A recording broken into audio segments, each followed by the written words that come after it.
13वां अध्याय सुरथ और वैश्य को देवी का वरदान। जो उदय काल के सूर्य मंडल की सी कांति धारण करने वाले हैं, जिनके 4 भुजाएं और 3 नेत्र हैं, तथा जो अपने हाथों में पास, अंकुश, वर एवं अभय की मुद्रा धारण किए रहती हैं, उन शिवा देवी का मैं ध्यान करती हूँ। ऋषि कहते हैं, राजन, इस प्रकार मैंने तुमसे देवी के उत्तम महात्म्य का वर्णन किया, जो इस जगत को धारण करती हैं। उन देवी का ऐसा ही प्रभाव है। वे ही विद्या ज्ञान उत्पन्न करती हैं। भगवान विष्णु की माया स्वरूपा उन भगवती के द्वारा ही तुम ये वैश्य तथा अन्यान्य विवेकी जन मोहित होते हैं, मोहित हुए हैं तथा आगे भी मोहित होंगे। महाराज, तुम उन्हीं परमेश्वरी की शरण में जाओ। आराधना करने पर वे ही मनुष्यों को भोग, स्वर्ग तथा मोक्ष प्रदान करती हैं।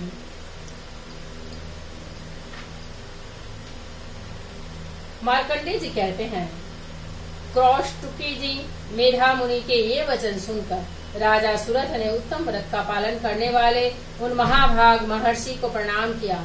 वे अत्यंत ममता और राज्य अपहरण से बहुत खिन्न हो चुके थे। महामुने इसलिए विरक्त होकर वे राजा तथा वैश्य तत्काल तपस्या को चले गए और वे जगदम्बा के दर्शन के लिए नदी के तट पर रहकर तपस्या करने लगे।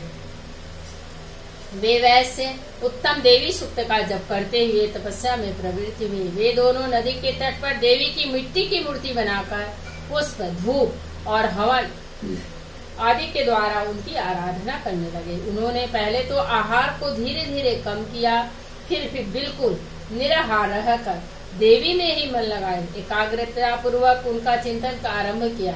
वे दोनों अपने शरीर के रक्त से प्रोक्षित बलि देते हुए लगातार 3 वर्ष तक संयम पूर्वक आराधना करते रहे। इस पर प्रसन्न होकर जगत को धारण करने वाली चंडिका देवी ने प्रत्यक्ष दर्शन देकर कहा।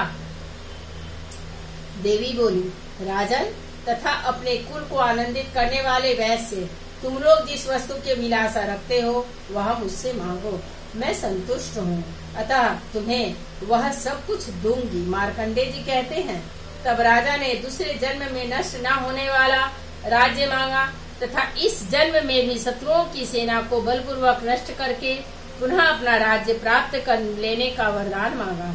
वैश्य का चित्त संसार की ओर से खिन्न एवं विरक्त हो चुका था और वे बड़े बुद्धिमान थे, अतः उस समय उन्होंने तो ममता और अहंता रूप आसक्ति का नाश करने वाला ज्ञान मांगा। देवी बोली, राजन, तुम थोड़े ही दिनों में शत्रुओं को मारकर अपना राज्य प्राप्त कर लोगे। अब वहाँ तुम्हारा राज्य स्थिर रहेगा। फिर मृत्यु के पश्चात तुम भगवान विवस्वान सूर्य के अंश से जन्म लेकर इस पृथ्वी पर सावर्णिक मनु के नाम से विख्यात होगे। वैसे वरे, तुमने भी जिस वर को मुझसे प्राप्त करने की इच्छा की है उसे देती हूँ।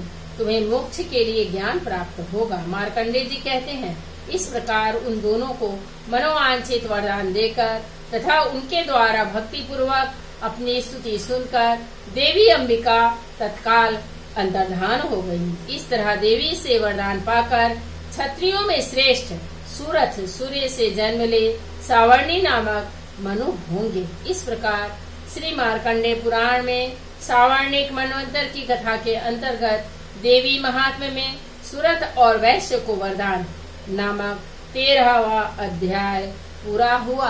जय माँ अंबिका देवी, नमो नमः। जय बाबा भोलेनाथ। ओम नमः शिवाय। नमो माँ पार्वती। नमो नमः नव दुर्गा। नमो नमः गंग श्री गणपते। नमो नमः महालक्ष्मी। नमो नमः बुद्धम शरणं गच्छामि।